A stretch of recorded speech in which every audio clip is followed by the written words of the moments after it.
지금 우리는 이 시편 23편을 이제 한 절 한 절 그리고 또 한마디 이것을 가지고 이제 쭉 살펴보고 있는데요.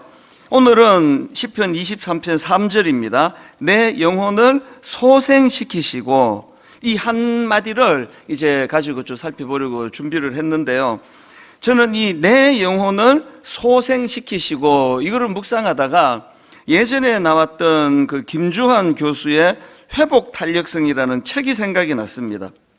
이 회복 탄력성이라는 거는 마치 이제 고무공을 바닥에 던지면 그게 그냥 이렇게 툭 깔아앉는 게 아니라 다시 튀어오르는 것처럼, 이 회복 탄력성이라는 거는 힘들고 어려운 어떤 역경이나 어떤 어려운 속에서도 그렇게 주저앉지 않고 다시 솟아오르는 특성, 이게 이제 회복 탄력성이다, 그렇게 설명을 합니다. 옛날에 저희들이 어릴 때 아이들이 갖고 놀던 장난감 중에 그 오뚜기라는 장난감이 있었습니다. 밑이 이제 더 그래야 일어나니까 밑이 더 이렇게 바닥이 크게 돼 있고, 그리고 다 둥글둥글한 표면이 돼서 아무리 쓰러뜨려도 다시 일어나고, 그래서 갓난 애기들이 제일 좋아하는 장난감이 오뚜기예요. 갓난 애기를 데리고 이렇게 오뚜기를 쓰러뜨리고 얘가 다시 일어서면 그게 그렇게 우스운가 봐요. 깔깔깔깔깔깔. 그 애기들이 그렇게 좋아하는 게 오뚜기 장난감인데요. 제가 이 회복 탄력성 이 책하고 또 내 영혼을 소생시키시고라는 이 3절의 말씀을 보면서 이 오뚜기 장난감이 생각이 났습니다. 여러분 여기 보세요. 내 영혼을 소생시키시고라는 말의 전제가 뭐겠습니까? 거기에는 뭔가 소생이 필요한 그런 절망이나 낙심이나 혹은 침체나 그런 것들이 전제가 되어 있는 거 아니겠습니까? 그래서 이 회복 탄력성이란 거는 일상에서 겪는 크고 작은 시련, 크고 작은 역경, 이것을 오히려 도약의 발판으로 삼는 마음의 근력이다, 그렇게 그 전문가 교수님이 설명하는 것을 제가 보고 듣고 있는데요. 최근에도 이 김주환 교수님의 강의를 듣다가 보니까 사람은 이 시련과 역경 때문에 더 좋아진다는 겁니다. 그래서 우리가 도약하기 위해서는 반드시 실패를 경험해야 된다. 또 성공하기 위해서는 반드시 망해야 된다. 또 비가 와야 땅이 굳어지기 때문에, 그리고 뒤로 움츠려야 앞으로 나갈 수 있기 때문에, 그래서 우리는 실패를 경험해야 된다. 이게 그것만 읽으면 무슨 목사님 설교 같은데요. 전문가 교수님이에요.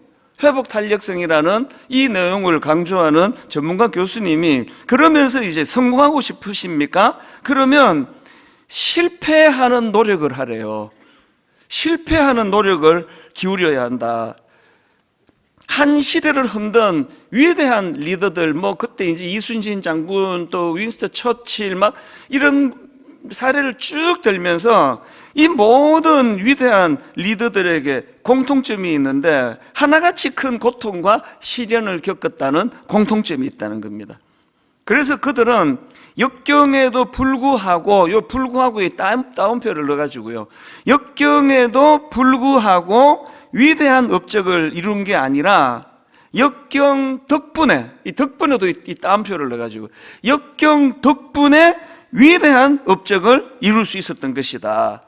그래서 이 회복 탄력성은 계속 훈련을 거치고, 그러면 우리 마음의 근력이 이제 자꾸 이제 나이 들면은 몸에 근육이 빠져나가서 단백질 많이 드시고 근육 운동하라고 하는데요. 마음에도 이 훈련이 필요하다. 이 근력 훈련이 필요하다. 이거를 이제 강조하는 게 회복 탄력성입니다. 저는 이 교수님의 강의를 들으면서 요셉 생각이 났습니다. 요셉이야말로 그 어린 나이에 형제들에게 인신매매 당해가지고 그렇게 애굽으로 팔려가고 종살이를 하고 억울한 모함을 당하고 감옥에도 가고 이 모든 역경을 겪었던 사람이 요셉인데, 이 교수님의 말씀에 의하면 요셉이 이랬기 때문에, 이 과정이 있었기 때문에 그는 위대한 인물이 될 수 있었다, 그렇게 설명할 수 있는 거 아닙니까? 그런데 그 교수님이 이제 인문학 교수니까 안 붙이는 게 있는데요, 저는 하나 더 압니다. 요셉의 끔찍한 고난에 뭐가 더 붙느냐? 창세기 50장 20절입니다. 당신들은 나를 해하려 하였으나 하나님은 그것을 선으로 바꾸사 오늘과 같이 많은 백성의 생명을 구원하게 하시려 하셨으니 마음 근육을 우리가 막 애쓰고 노력해도 인문학자들이 연구해 보니까 그것이 굉장히 이제 강함을 가져다 주더라 그러는데요. 우리는요, 이 회복 탄력성의 원천이 하나님이시라는 걸 아는 거거든요. 이 회복 탄력성을 이루게 하시고 가능하게 하시는 분이 하나님이시기 때문에 그 형제들은 나를 해하려고, 해코지하려고 이런 못된 짓을 했지만 하나님은 그것을 선으로 어떻게 바꿨습니까? 바로 요셉에게, 어린 요셉에게 철딱서니가 하나도 없던, 그래가지고 그렇게 형제들이 싫어하는데 눈만 뜨면 이제 꿈 얘기하고 눈만 뜨면 형제들이 나중에 자기한테 절하게 될 거라고 이런 소리 하고 있던, 철이라고는 하나도 없는 이 요셉이 점점 하나님 앞에서 큰 인물로 그렇게 성장해 갔다는 거거든요. 오늘 본문을 이런 맥락으로 오늘 한번 살펴보자는 거거든요. 오늘 본문 1절을 다시 보십시오. 여호와는 나의 목자시니 내게 부족함이 없으리로다. 어떻게 인도하시느냐? 2절, 그가 나를 푸른 풀밭에 누이시고 쉴 만한 물가로 인도하시는도다. 지난주에 우리 이 말씀 나누었잖아요. 양은 배고프면 눕지 않는다고요. 그런데 지금 이 목자가 몽둥이로 눕힌 게 아니고요. 어디로 데려갔습니까? 푸른 풀밭에 데리고 갔어요. 어디로 데려갔습니까? 쉴 만한 물가로 데리고 갔습니다. 우리 하나님은 우격다짐으로 협박하고 강제로 누이는 분이 아니에요. 우리 하나님은 환경을, 너무나 이 그림을 한번 머리로 상상해도 너무 아름답지 않습니까? 푸른 풀밭에 누이시고 쉴 만한 물가에 누이시고. 그래서 이런 2절을 우리가 나누었는데, 이제 3절에 보니까 내 영혼을 소생시키시고요. 1절과 2절만 보면은 결핍이 없는 것 같은데, 아니 여호와가 목자인데 뭐가 문제겠어? 처음에 이렇게 예수 믿어가지고 다 시험에 드는 거거든요. 아니 뭐 여호와가 내 목자신데 그가 나를 푸른 풀밭으로 인도하시는데 쉴 만한 물가로 인도하시는데 무슨 결핍이 있겠어? 아니에요. 바로 이 2절 다음에 나오는 게 3절, 내 영혼을 소생시키시고. 결핍이 있다는 거예요. 상처가 있다는 거예요. 이건 다윗의 삶을 통해서 여러 번 말씀을 드렸잖아요.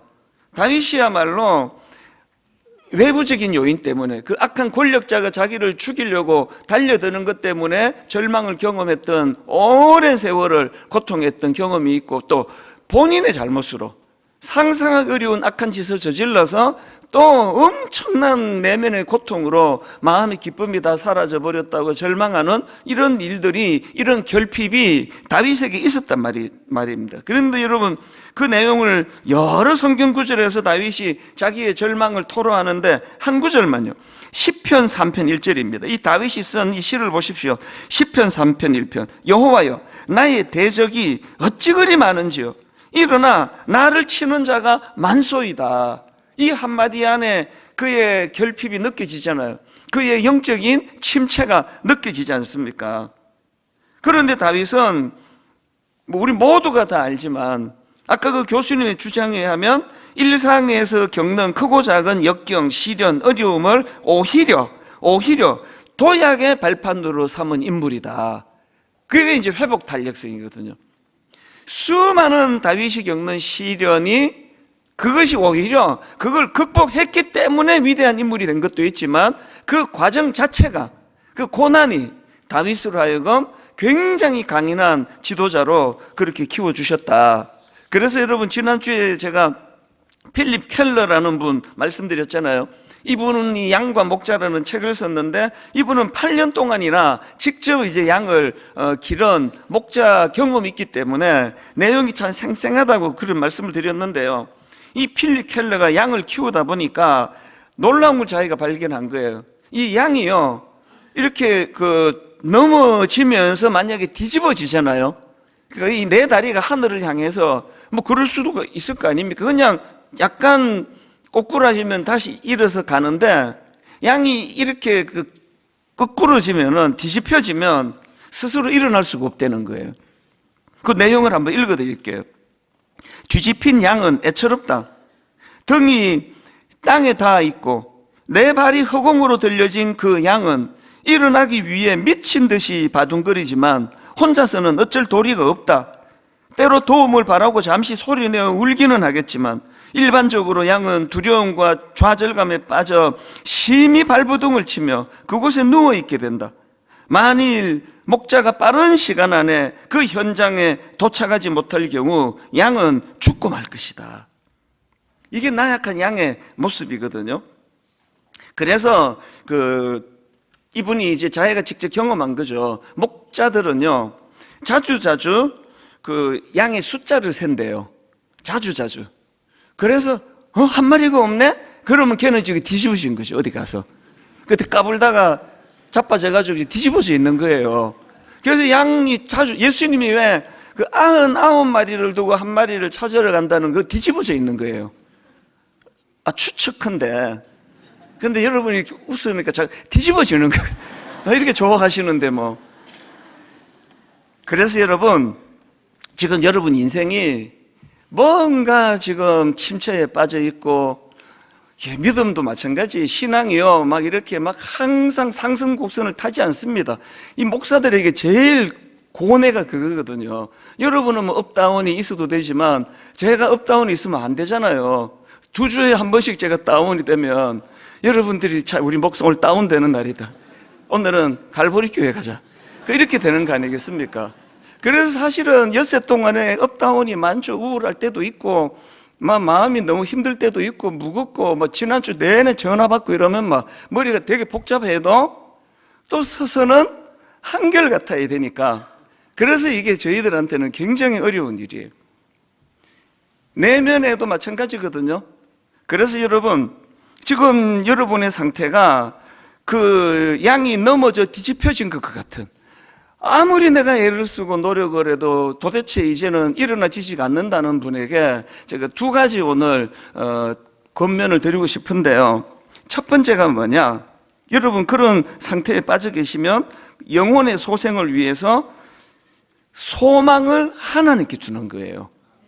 이 지금 넘어져 뒤집혀 있는 이 양은요, 바둥거릴수록 더 괴로운 거예요. 더 힘든 겁니다. 그렇기 때문에 그 양은 유일하게 회복될 수 있는 대안이 있다면 목자가 나타나시는 거예요. 지금 우리 목자가 한 마리 없어진 걸 세우고 계시겠지?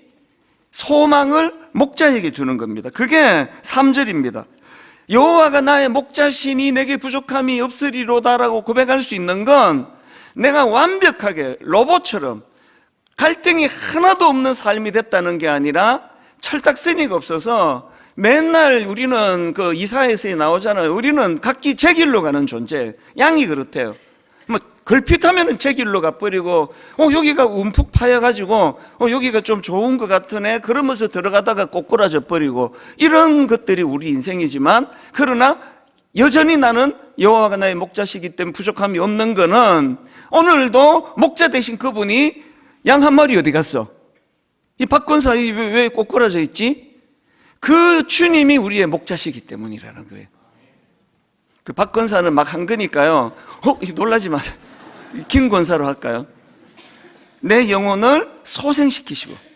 그래서 제가 앞에서 다윗이 너무나 절망적인 상황을 시편 3편 1절에서 토로했다 그랬지 않습니까? 여호와여 나의 대적이 어찌 그리 많은지요. 일어나 나를 치는 자가 많소이다. 시편 3편은요 다윗의 이런 낙심으로, 그것도 큰 낙심으로 시작하는 시인데요, 이것 때문에 오히려 다윗은 3절 여호와여 주는 나의 방패시요 나의 영광이시요 나의 머리를 드시는 자니이다. 이제 이 맥락을 아시겠죠? 우리가 막 이 찬양을 부를 때 맥락을 아셔야 돼요.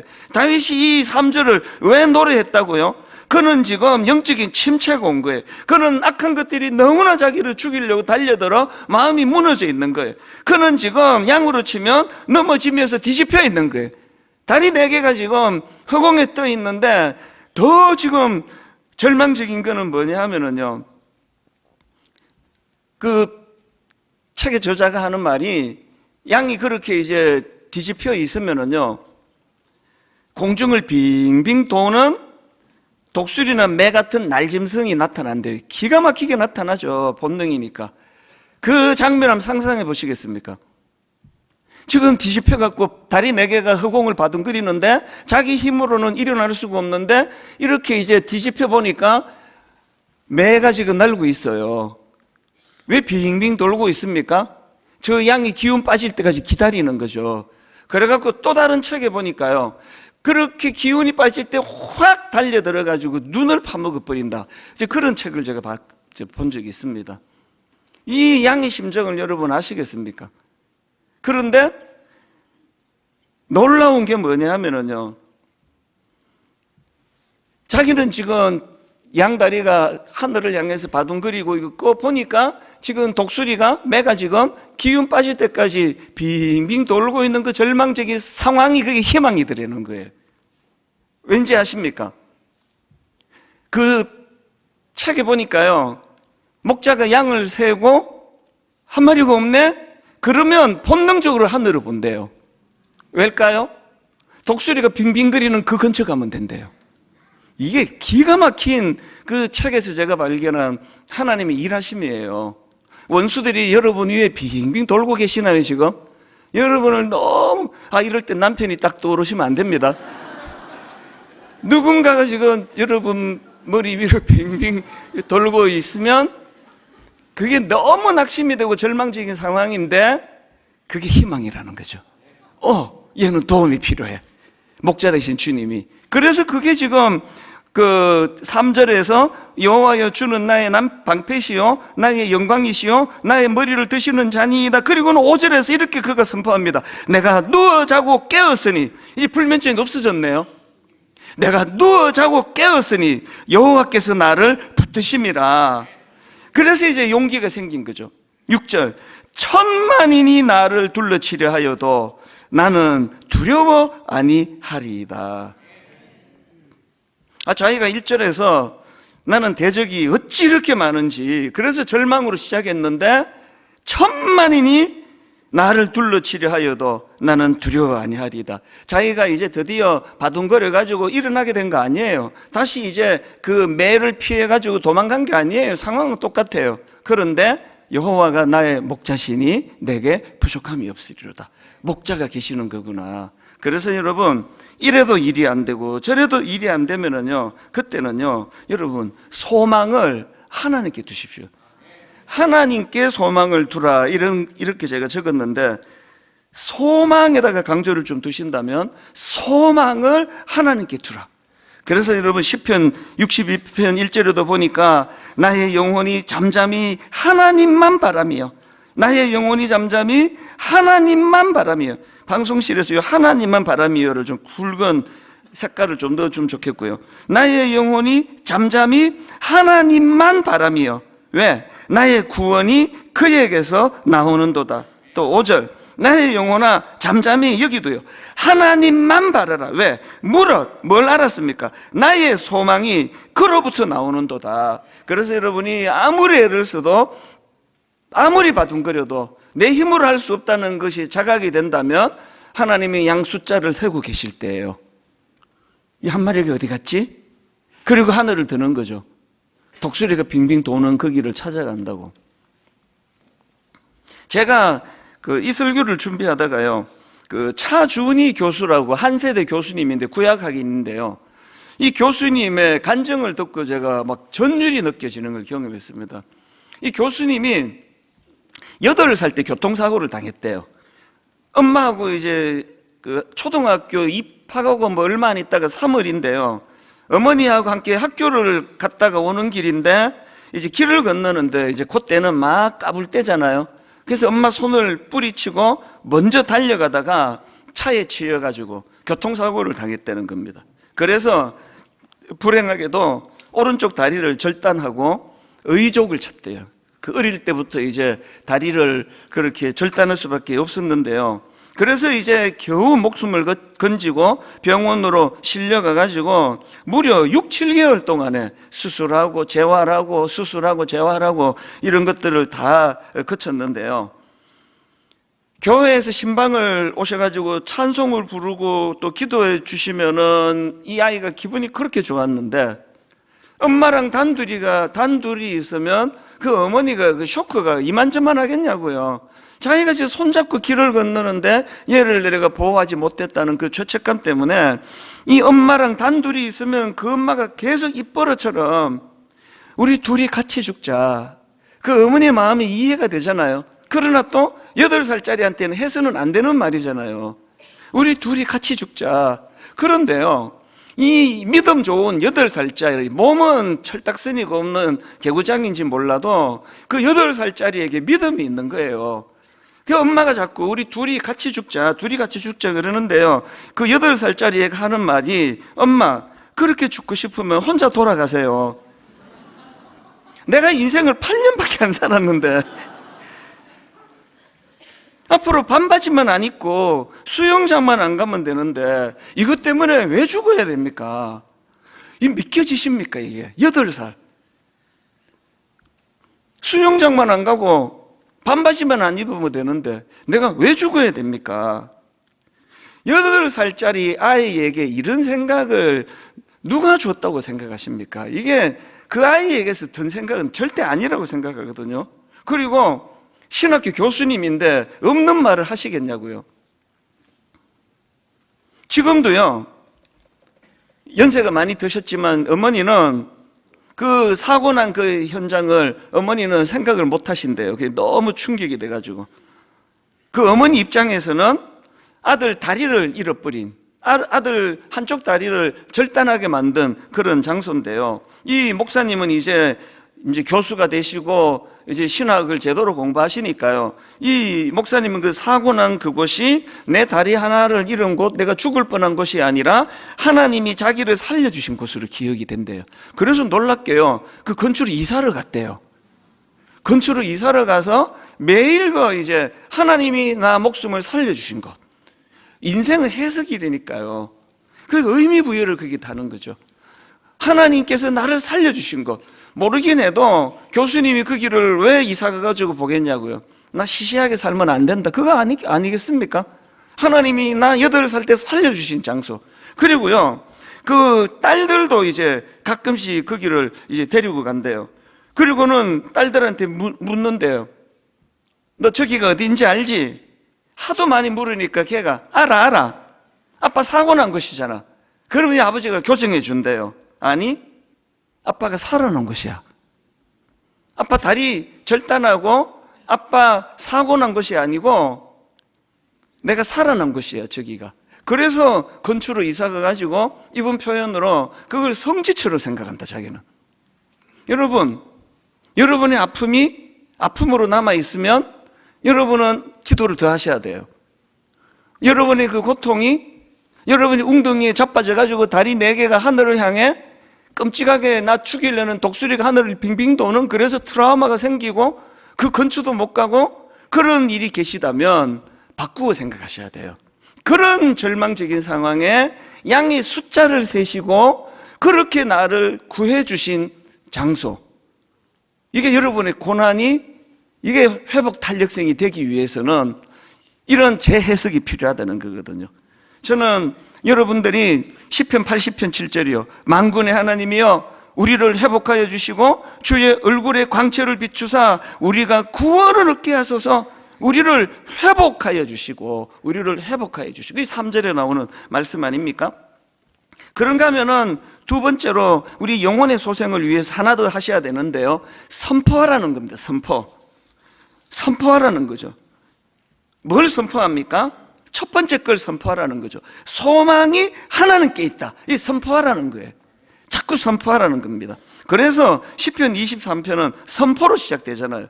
여호와는 나의 목자시니 내게 부족함이 없으리로다. 팩트로 말하면 이건 거짓이에요. 팩트로 말하면 이건 거짓인데, 여러분 이 시를 읽으면서 다윗도 거짓말을 제법 하네, 이렇게 읽는 사람이 어딨냐고요. 왜? 이거 선포니까요. 많은 시들이 다 이렇게 시작하는 거 아닙니까? 다윗이 쓴 시들이. 현실은 그 양으로 치면 자빠져가지고 지금 바둥거리고 있는 상황인데 다윗은 선포하는 거예요. 여러분, 이제 제가 다음 주일로 다루려고 하는데요, 다 다음 주일이군요. 4절에 보니까 내가 사망의 음침한 골짜기로 다닐지라도예요. 현실은 지금 음침한 골짜기에 지금 그 위험한 곳을 지나고 있는 거거든요. 근데 선포해요. 사망의 음침한 골짜기를 거닐수록 더 선포하는 거죠. 여호와는 나의 목자시니 이거 문제없다, 이 선포하는 거거든요.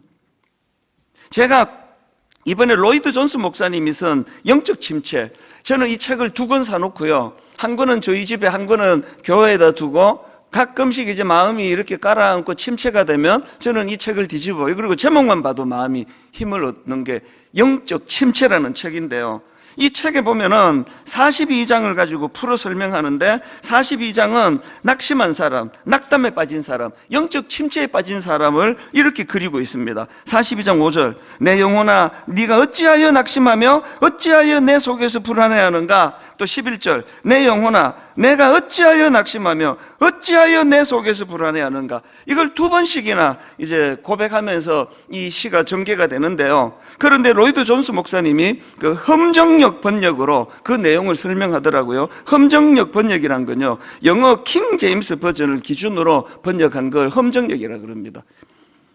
이분이 영국 분이니까 이제 그 내용을 가지고 이렇게 설명합니다. 5절을 여러분 화면으로도 제가, 험정력 킹 제임스 버전입니다. 내 영혼아 내가 어찌하여 낙심하며 어찌하여 내 속에서 불안해하는가. 너는 하나님께 소망을 두라. 그 얼굴의 도우심으로 말미암아 내가 여전히 찬송하리로다. 여기 보니까요, 지금 자기를 도와주시는 하나님을 얼굴로 설명합니다. 하나님의 그 얼굴의 도우심으로 말미암아 내가 여전히 찬송하리로다. 이렇게 5절에서는 하나님의 얼굴을 지금 표현을 하고는요, 그 다음 11절을 보십시오. 또 험정력입니다. 내 영혼아 내가 어찌하여 낙심하며 어찌하여 내 속에서 불안해하는가. 너는 하나님께 소망을 두라. 내 얼굴에 화색을 주시는 내 하나님을 내가 여전히 찬송하리로다. 모든 분들이 다 겪어서 아시죠? 절대로 감출 수 없는 게 근심하는 사람의 표정이라는 걸요. 그래서 뭐 아무리 노력을 하고 노력을 해도 다 알아요. 얼굴에 지금 근심이 쓰여 있기 때문이에요. 그런데 지금 이 시편 기자는요, 자기 스스로에게 뭘 권면합니까? 내 영혼아 네가 어찌하여 낙심하며 어찌하여 내 속에서 불안해하는가. 너는 하나님께 소망을 두라. 그가 나타나 도우심으로 말미암아 내가 여전히 찬송하리로다. 지금 그 로이드 존스 목사님이 강조하고 싶은 건요, 너무나 얼굴이 흑빛이 되고 낙심이 되고 좌절이 되는 그런 상황이 날지라도 험정력으로 우리가 하나님께 소망을 두고 그분을 우리가 선포하면 그분의 얼굴의 도우심으로 말미암아 내 얼굴에 화색을 주신다는 그 대비거든요. 그래서 여러분, 이 시편 42편을 쓴 기자는요, 지금 맥없이 누워있는 자기 자신, 얼굴은 잿빛이 되고 얼굴은 사색이 돼서 들어 누워가지고 그 양처럼 지금 다리 4개를 하늘로 쳐들고 바둥바둥거리는 양처럼 돼 있는 자기 자신을 방치하지 않고 계속 자기에게 말을 건네는다는 거거든요. 이 로이드 존스 목사님 책에 이 부분 이렇게 말을 합니다. 자아가 우리에게 말을 걸게 하지 말고, 다시요, 자아가 우리에게 말을 걸게 하지 말고 우리가 자아에게 말을 걸어야 합니다. 이게 뭔지 아시겠죠? 대부분의 인생이 불행한 이유는요, 우리 자아가 우리에게 자꾸 엄포를 놓고 겁을 줘요. 너 이제 끝났다. 너 이러고 어떡하냐. 자아가 우리에게 말을 건네기 전에 우리가 자아에게 말을 걸어야 합니다. 그래서 여러분, 인생의 불행 대부분이 우리가 자아에게 말을 건네기 전에 자아가 우리에게 말을 건네는 거라고 하는 그 내용이 여러분 뭐냐? 아침에 눈을 딱 뜨면은 아무 생각이 없잖아요. 자고 딱 일어났는데 자아가 여러분에게 말을 건네요. 잘 잤냐? 험난한 하루가 예고될 것이다. 못 느끼세요? 저만 자아가 유난히 설치나? 아침에 생각하는 건 내가 내 의지로 생각하는 거고요. 아침에 일어나서 양치하면 자아가 말을 건네요. 아이고, 어제도 힘들었는데 뭐 오늘이라고 뭐 달라질 거 있겠냐? 그게 자아가 말을 건네는 거, 본능이. 오늘도 힘들겠네? 어쩌냐? 자아가 말을 건넨대요. 그런데 여러분, 저절로 떠올라서 어제 있었던 기분 나빴던 일을 상기시켜주는 자아가 내게 영향을 미치기 전에 우리가 어떻게 한다고요? 먼저 자아에게 선포하는 거예요. 내 영혼아 네가 어찌하여 낙심하느냐. 내 영혼아 네가 어찌하여 낙심하며 어찌하여 내 속에서 불안해하느냐? 이 자기 보고 하는 소리잖아요. 내 영혼한데. 저는 이걸 오래전에 원리를 알아가지고 저는 이게 너무나 효과를 보는 사람이에요. 저는 저에게 더 객관하려고 막 이름도 부르고 그런다잖아요. 이찬수 너 정신 차려라. 뭐가 힘드냐? 하나님이 죽었냐? 힘내란 말이야. 여러분 해보세요. 자아가 내게 말을 건네기 전에 내가 자아에게 선포하는 거예요. 여호와는 나의 목자시니 아무 문제 없다고, 나는 부족한 게 없다고, 상황은 지금 양처럼 자빠져 가지고 다리 4개를 바둥거리는데 독수리가 지금 호시탐탐 눈을 파먹으려고 노리고 있는 그런 상황인데 내가 자아에게 선포하는 거예요. 목자가 지금 양 숫자 세고 계신다. 목자가 지금 저 독수리 지금 벌써 발견했다. 선포하는 거예요. 시편 23편을 한번 가만히 보세요. 거기에 현실은요, 막 부정적인 내용이 굉장히 많이 들어오잖아요. 그런데 1절에 내가 선포하고 보는 거거든요. 이 로이드 존스 목사님의 그 말을 제가 글을 읽어드리고 말씀을 마치려고 합니다. 자, 들어보세요. 자아의 말을 듣지 마십시오. 자아에게 덤벼드십시오. 자아에게 말하십시오. 자아를 책망하십시오. 야단치십시오. 권면하십시오. 격려하십시오. 자아의 말을 맥없이 듣고 있다가 기운을 잃고 주저앉지 말고 여러분이 알고 있는 사실들을 자아에게 상기시키십시오. 자아가 여러분을 멋대로 휘두르게 내버려 두면 앞으로도 계속 휘두르려 들 것입니다. 마귀는 우리를 침체시키기 위해 자아를 장악하고 활용합니다. 그럴 때 우리는 시편 기자처럼 벌떡 일어나 말해야 합니다. 내 영혼아, 네가 어찌하여 낙심하며 어찌하여 내 속에서 불안해하는가? 더 이상 그러지 말라고 하십시오. 너는 하나님께 소망을 두라고 하십시오. 그 얼굴의 도우심으로 말미암아 찬송하고 내 얼굴에 화색을 주시는 내 하나님을 찬송하라고 하십시오. 누구에게 하라는 거예요? 내 자아에게 하라는 거예요. 오늘 이 시대는 사단이 자아를 장악하고 있는 시대예요. 그래서 날마다 내 안으로는 좌절감, 타인에게 대한 분노, 걸핏하면 분노, 그건 내 안이 지금 심히 피곤하기 때문이에요. 여러분의 남편이, 여러분의 아내가 여러분에 대하여 분노가 많으면요, 1차적으로 우선 그를 불쌍히 여기십시오. 여러분도 화가 나겠지만 우선 그건 불쌍한 상황이에요. 이렇게 할 수 없을까요?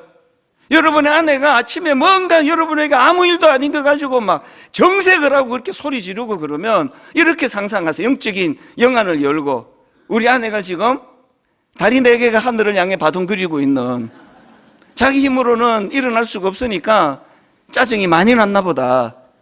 이럴 때는 피하는 게 상책이에요. 남편도 마찬가지예요. 그거를 맨날 꼬투리 잡아갖고 너 나한테 이렇게 말할 수 있어? 당신이 어떻게 나한테 이런 말을 해? 그 밤에 와가지고 또 당신이 어떻게 이런 말을 나한테 해? 그건요, 신혼 때나 하게 두세요. 그 말을 할 수밖에 없는 그 내면을 들여다보면 그게 우리 아내가 지금 절규를 하는구나, 비명이라고 들으시면 되거든요. 그래서 여러분, 타인에게, 가장 가까운 사람에게, 사랑하는 사람에게 그러지 말고 자기 자아한테 하라니. 자아.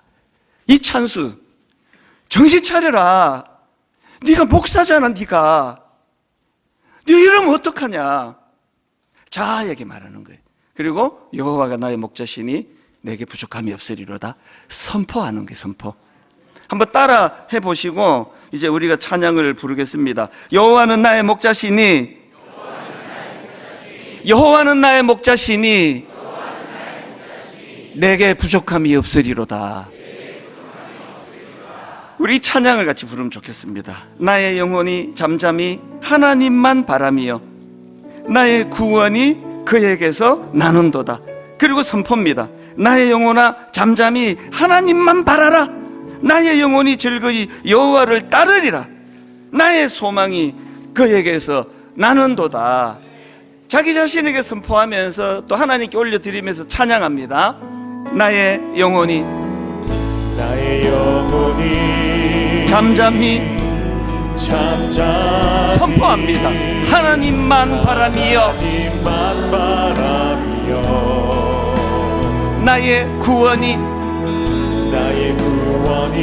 선포하는 겁니다. 그에게서 나는 도다.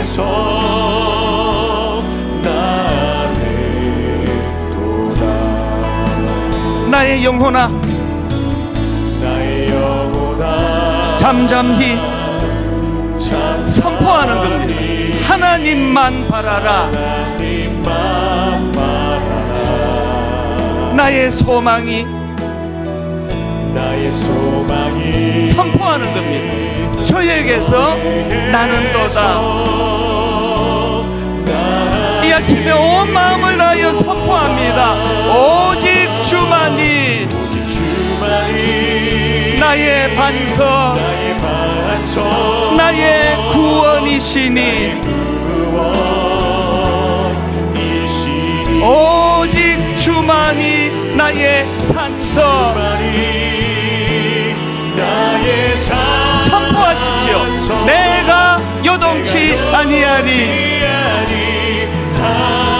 나의 영혼이 간절히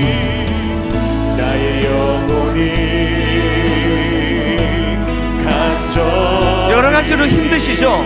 선포하십시오. 여호와를 갈망하며 나의 입술이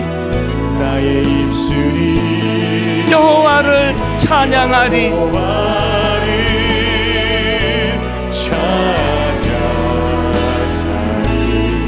선포하십시오. 나의 영혼이 즐거이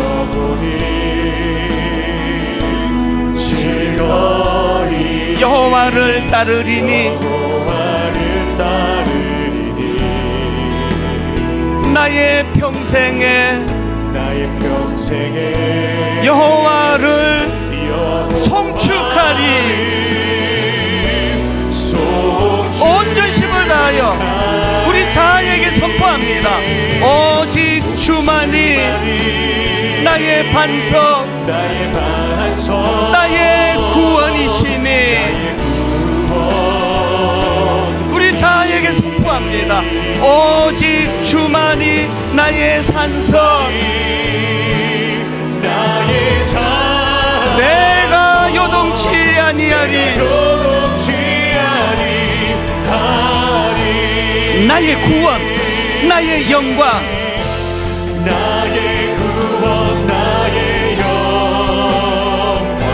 누구에게 있습니까? 하나님께 있으니. 선포하십시오. 내 힘의 반석과 선포하십시오. 피난처 되시네.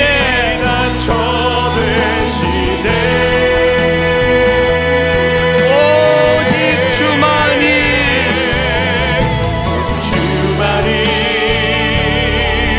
나의 반석, 나의 구원이시니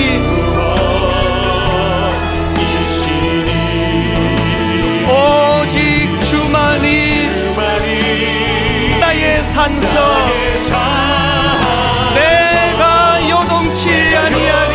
우리 한 번 더 이렇게 노래합니다. 나의 구원, 나의 영광,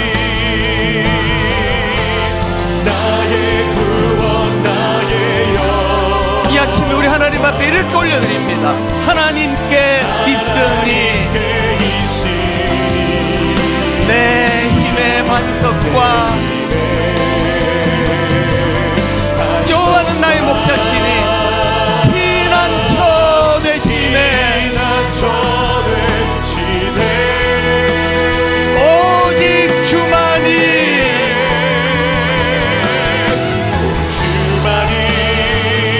나의 반석, 나의 구원이시니 오직 주만이 나의 산성, 내가 요동치 아니하리. 여호와는 나의 빛이요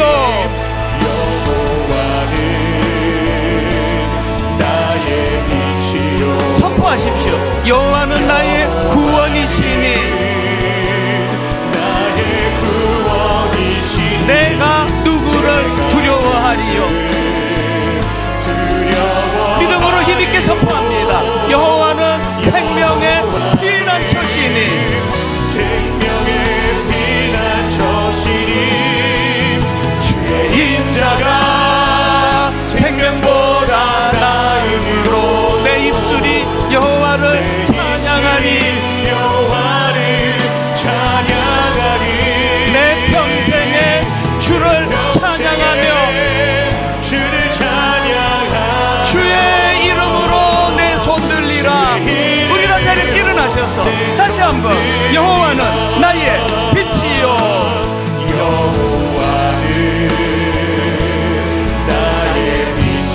여호와는 나의 구원이시니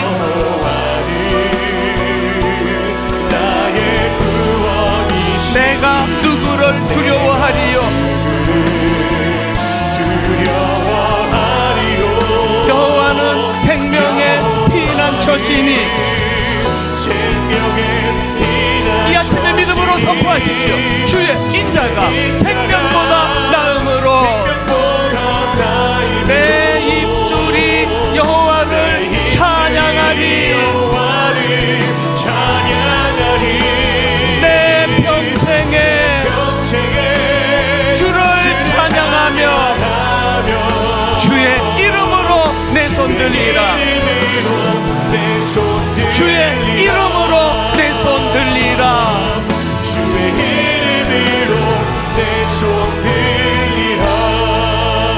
여러분 회복을 꿈꾸며 기도하십시오.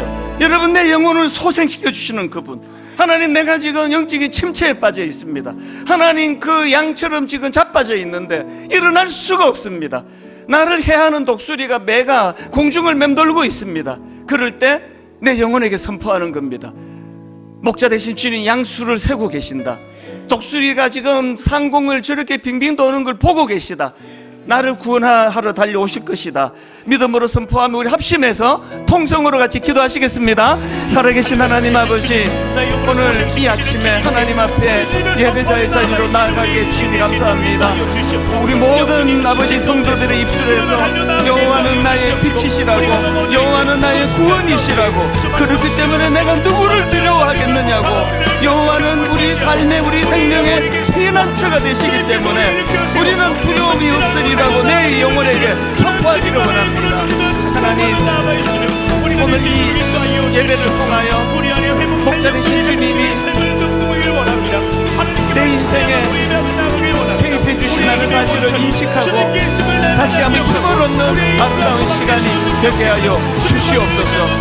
살아계신 하나님, 하나님의 크신 자비하심과 인자하심과 긍휼하심, 오늘도 우리들 삶 가운데 역사하는 은혜가 되시기로 믿사오니 하나님 함께하여 주시옵소서. 오늘의 선포하며 주님의 그 인도하신 가운데